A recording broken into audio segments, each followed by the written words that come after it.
1970 के दशक में शुरू हुए टफ लव रिहैबिलिटेशन प्रोग्राम के तहत दुनिया में 100 से ज्यादा फैसिलिटीज बन चुके हैं जो बच्चों की नशा मुक्ति पर काम करते हैं। वो किसी सरकारी रेगुलेशन के अंतर्गत नहीं आते और अब तक उनमें 40 बच्चों की जान जा चुकी है। फिल्म के शुरुआत में हम देखते हैं कि एक रात 2 आदमी डैनी नाम के लड़के के बेडरूम में घुसते हैं और उसे हथकड़ी बांधकर अपने साथ ले जाते हैं। वो अपने पेरेंट्स से मदद मांगता है, पर वो कहते हैं कि ये उसकी भलाई के लिए किया जा रहा है। दूसरी तरफ हम एक लड़की सोफी को देखते हैं जो एक स्टोर में चिल्लाकर तमाशा कर रही है और चीजें भी फेंक रही है। तभी वहां का एम्प्लॉई बेन आता है और सोफी को डांटकर एक कोने में ले जाता है और हमें पता चलता है कि वो दोनों एक कपल हैं। तीसरी तरफ एक क्लब में जैक नाम का लड़का नशीले पदार्थ ले रहा होता है और सीलिंग बीन्स के ऊपर डांस करता है, पर कुछ समय बाद वो देखता है कि उसके सर से खून आ रहा है। वहां सोफी अपने घर में देखती है कि उसकी मां मैरियान और उसके पिता कार्ल कुछ मेहमानों के साथ बात कर रहे हैं। सोफी उनके सामने भी चिल्लाती है और अपना जॉइंट वहीं जला लेती है। सोफी कहती है कि वो जानती है कि कार्ल उसका रूम चेक करता है। मरियन और कार्ल उसे कहते हैं कि उसकी बदतमीजी बढ़ती ही जा रही है और अब ये उसकी लास्ट वार्निंग है।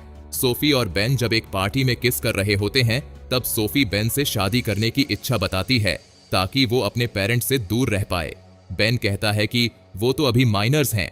तभी वहां कुछ आदमी घुसते हैं, बेन को दूसरी तरफ बांध देते हैं और सोफी को ले जाते हैं। बेन सोफी के पेरेंट्स से पूछता है तो कार्ल बताता है कि सोफी बहुत दूर जा चुकी है। तो वही मरियन कहती है कि सोफी उनके परिवार को बर्बाद कर रही थी। तभी कार्ल बेन को पुलिस की धमकी देकर वहां से भेज देता है। अगली सुबह सोफी की आंख एक बोट पर खुलती है जहां उसे डैनी और जैक दिखते हैं। सोफी पूछती है कि वो कहां हैं, जिस पर डैनी कहता है कि उन्हें फीजी ले जाया जा रहा है। जब वो आइलैंड पर पहुंचते हैं तो वहां के गार्ड्स उन्हें एक बिहेवियरल रिहैबिलिटेशन बूट कैंप ले जाते हैं। वहां सिक्योरिटी हेड लोगन और उसकी टीम उन सबका वेलकम करती है और उनके पैरों में एक सेंसर बांध देती है जिससे कोई उस जगह से भाग ना पाए। तैर के भागना वैसे भी नामुमकिन है क्योंकि आइलैंड बहुत दूर है। इसके बाद उन तीनों रिक्रूट्स को एक पत्थर से बांध दिया जाता है जहां उन्हें रात भर ठंड और समुद्र का सामना करना पड़ता है। अगले दिन लोगन और उसकी टीम उन्हें खोलती है और आर्थर, जो उस जगह का चीफ है, उन्हें एक बचकानी स्पीच देता है। जब जैक आर्थर को इंसल्ट करता है तो आर्थर उसके पैर पर छड़ी से मारता है। आर्थर उसे कहता है जैसे उन्होंने अपने पेरेंट्स को तकलीफ दी है वैसे ही उन्हें भी पत्थर से बांधकर तकलीफ दी जा रही है। तभी जैक कुछ जेल सरीखे सेल्स देखता है जिस पर सिक्योरिटी उसे मारकर वहां से ले जाती है। सोफी और डैनी देखते हैं कि यहाँ सभी कैंपर्स काम करते हैं और एक कोऑर्डिनेटर उन्हें जगह दिखाती है और यहाँ के तौर तरीके सिखाती है। वो कहती है कि हर नया कैंपर ब्लैक पहनता है, फिर जैसे जैसे प्रोग्रेस होती है वो येलो और अंत में व्हाइट पहनने लगता है, उस कोऑर्डिनेटर जैसे जो कि 2 महीने में घर चली जाएगी। कैंप में जैक के बाल काट दिए जाते हैं और सोफी को ट्रीना नाम की लड़की उसका यूनिफॉर्म देती है। इसके बाद आर्थर की बहन रोंडा सोफी की तलाशी लेती है कि कहीं उसने नशीले पदार्थ तो नहीं छुपा रखे हैं। वहां बेन मरियन से मिलता है और मरियन उसे कहती है कि वो ये सब सोफी की भलाई के लिए कर रही है, पर बेन उसे कहता है कि सोफी को लगता था कि उसके पिता के मरने के बाद मरियन उसकी परवाह नहीं करती। मरियन इमोशनल हो जाती है और बेन को बता देती है कि सोफी साउथ पैसिफिक के सेरेनिटी बूट कैंप में है।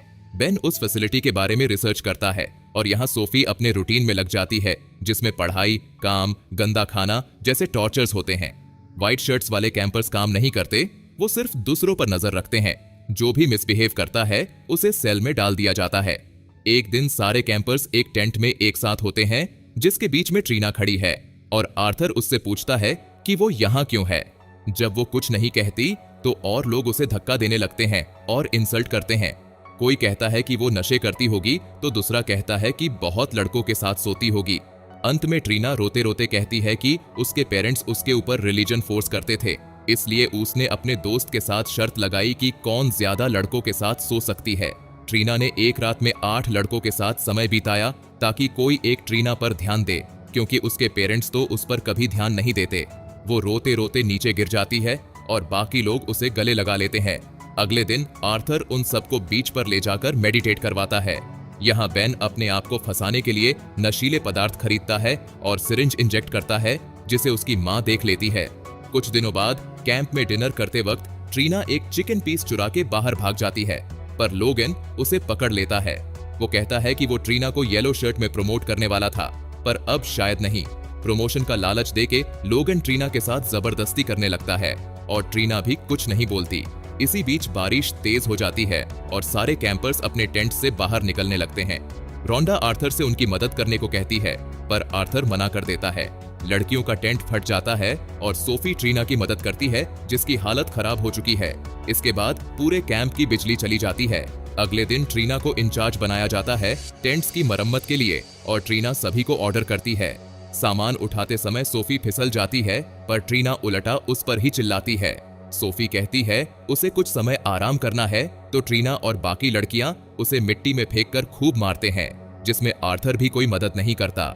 फिर आर्थर सोफी से बात करता है और अच्छा बनने की कोशिश करता है। वो बार बार सोफी और उसके माता पिता के रिलेशनशिप के बारे में कमेंट्स करता है, लेकिन सोफी को इससे कोई फर्क नहीं पड़ता। अब बेन भी इस बूट कैंप में पहुंच जाता है और उसके मेडिकल चेकअप के बाद जैक उसकी इंसल्ट करता है, पर इससे पहले कि बेन कुछ कहे, सभी लोग डिनर के लिए निकल जाते हैं। जब सोफी बेन को देखती है, उसे यकीन नहीं होता और वो निकल जाती है। बेन उसे समझाता है कि उसने जानबूझकर ये सब किया ताकि वो यहाँ पहुंच जाए। उसके इंजेक्शन में सिर्फ पानी था, यहाँ तक कि वो आदमी भी नकली था जो उस पर गन तान रहा था। ये सब इसलिए कि उसके पेरेंट्स उसे यहाँ भेजे। वो सोफी से वादा करता है कि उसे यहाँ से ले जाएगा और एक फोक चुरा लेता है। अगले दिन लोगन सब लड़कों को दौड़ने ले जाता है और किनारे पहुंचने पर उन्हें तैरने के लिए कहता है। डैनी को तैरना नहीं आता, पर वो जैसे तैसे जान बचाता है। मेडिटेशन के बाद आर्थर ट्रीना को येलो शर्ट देता है। वहां बाथरूम में बेन सेंसर के साथ छेड़छाड़ कर रहा होता है, पर तभी दरवाजे पर दस्तक होती है और वो बाहर निकल आता है। कुछ दिनों बाद सर्कल में आने की सोफी की बारी होती है। पहले तो वो कुछ नहीं बोलती, पर जब 4 लड़कियां उसे मारती हैं और उसकी बार बार इंसल्ट करती हैं, तब सोफी को उसके माता पिता की याद आती है कि उन्होंने भी उसकी इंसल्ट की थी उस पार्टी में। फाइनली सोफी रोने लगती है और कहती है कि उस दिन उसने माफी मांगने के बहाने पार्टी में सबके सामने ये कह दिया था कि कार्ल रोज उसके रूम में जाता है। वो सबसे कहती है कि उसने झूठ बोला था और माफी मांगती है। इसके बाद सोफी ट्रीना को लोगन का फॉलो करते देखती है, पर तभी बेन पीछे से उसका मुंह बंद कर देता है और उसे अपने प्लान के बारे में बताता है। लेकिन सोफी अब तक पूरी ब्रेन वॉश हो चुकी है और वो कहती है कि अब वो यहीं रहना चाहती है, क्योंकि यही उसकी सजा है। अगले दिन रोंडा सभी बच्चों को कहती है कि वो अपने पेरेंट्स बनकर एक चिट्ठी लिखे कि वो अपने बच्चों से क्या सुनना चाहेंगे। दूसरी तरफ बीच पर खेलते खेलते बेन कैंप के बॉर्डर से बाहर चला जाता है, जिससे सेंसर बज उठता है। कोऑर्डिनेटर्स उसे बंद कर देते हैं, पर बेन को सेंसर्स के बारे में और पता चल जाता है। उसी शाम आर्थर अनाउंस करता है कि एक लड़का जो कि यहाँ का वर्स्ट केस था, वो आज 2 साल बाद घर जा रहा है और आर्थर उसे लॉस एंजलिस में होने वाले सेमिनार में भी ले जाएगा। 2 साल सूनने के बाद सोफी बेन से कहती है कि उन्हें भाग जाना चाहिए जब आर्थर एकाई चला जाए। दूसरी तरफ रोंडा सोफी का लिखा हुआ लेटर पढ़ती है, जिसमें उसने अपने मरे हुए पिता के बारे में लिखा था। आर्थर गुस्सा हो जाता है और कहता है ये सब सोफी ने उन्हें मैनिपुलेट करने के लिए लिखा है। रोंडा आर्थर को एकाई जाने के लिए मना करती है, क्योंकि कुछ कैंपर्स की इस बूट कैंप में मौत भी हो चुकी है और वो नहीं चाहती कि आर्थर के जाने के बाद यहाँ पुलिस आ जाए। अगले दिन बेन सेंसर को लगातार ऑन ऑफ करने का तरीका खोज लेता है। देर रात आर्थर के जाने के बाद बेन सोफी को लेकर कैंप बाउंड्री पर आ जाता है और सोफी का सेंसर ऑफ कर देता है। अलार्म एक्टिवेट नहीं होता और वो आर्थर के ऑफिस में अपनी चीजें वापस लेने जाते हैं। इसके बाद वो झाड़ियों से होकर बीच तक पहुंचते हैं और बोट के सहारे वहां से भाग जाते हैं। वहां आर्थर लॉस एंजलिस के सेमिनार में अपने कैंप की सिर्फ अच्छी वीडियोस दिखाता है, जैसे मेडिटेशन और जॉगिंग। इस सेमिनार में बेन के माता पिता भी हैं और वो आर्थर के सामने सोफी पर इल्जाम लगाते हैं। आर्थर को शक होने लगता है और वो लोगन को वार्न करता है। दूसरी तरफ बेन और सोफी की बोट डूबने लगती है, पर वो किसी तरह किनारे तक पहुंच जाते हैं। फिर पता चलता है कि यही वो टापू है जहां बेन ने पहले से ही रिजॉर्ट में रूम बुक कर रखा था। अब वो दोनों अपने रूम में एंजॉय कर रहे होते हैं कि तभी लोगन अपने आदमियों के साथ वहां पहुंच जाता है और वो उन दोनों को कैंप ले आते हैं। अब दोनों को अलग अलग सेल्स में डाल दिया जाता है और आर्थर सब कैंपर्स का नाश्ता और ब्रेक्स बंद करा देता है, क्योंकि सभी को ये सीख जाना चाहिए कि कैसे किसी एक की गलती की सजा भी सबको भुगतनी पड़ेगी। अब सर्कल में आने की डैनी की बारी है, पर वो बिल्कुल नहीं टूटता। बाकी लोग उसे छड़ी से मारते हैं, लेकिन वो कहता है कि उसने सिर्फ इंटरनेट पर मौत पर चुटकुला लिखा था। और उसके पेरेंट्स ने उसे यहाँ भेज दिया। फिर डैनी आर्थर से कहता है कि वो यहाँ बच्चों को ठीक करने का बस ढोंग कर रहा है। तभी उसे गुस्सा मारकर गिरा दिया जाता है। 2 हफ्तों के बाद बेन और सोफी को उनके सेल से निकाला जाता है। आर्थर बेन से कहता है कि उसने सोफी के रिहैबिलिटेशन को खराब कर दिया, इसलिए उसे 3 दिनों में निकाल दिया जाएगा। तब तक वो सही से रहे या आर्थर सोफी की जिंदगी बर्बाद कर देगा। बेन पहले तो सोफी से बात नहीं करता, पर सोफी के लगातार पूछने पर वो उसे आर्थर से हुई बातचीत के बारे में बता देता है। रात में लोगन ट्रीना से जबरदस्ती करने की कोशिश करता है तो ट्रीना भाग जाती है, पर उसे सोफी देख लेती है। सोफी उसके शरीर पे खून देख लेती है, जिसके बाद ट्रीना सब कुछ बता देती है। अगले दिन लोगन सभी लड़कों को फिर तैरने भेजता है, जहां डैनी को मुसीबत होती है। वो मदद के लिए पुकारता है, पर लोगन उसकी मदद नहीं करता। लोगन डैनी से कहता है कि उसे अपने दम पर वापस आना होगा। बेन उसकी मदद के लिए दौड़ता है, लेकिन लोगन रोक लेता है। तभी एक बड़ी लहर आती है और डैनी पानी के अंदर बह जाता है। बेन उसे बाहर लाता है, सीपीआर देने की कोशिश भी करता है, पर डैनी नहीं उठता।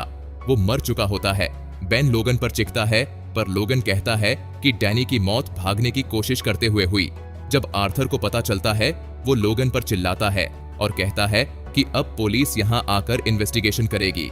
वो उसे धमकी भी देता है कि वो आर्मी से कह देगा कि लोगन बहुत पहले ही यहाँ से भाग चुका है।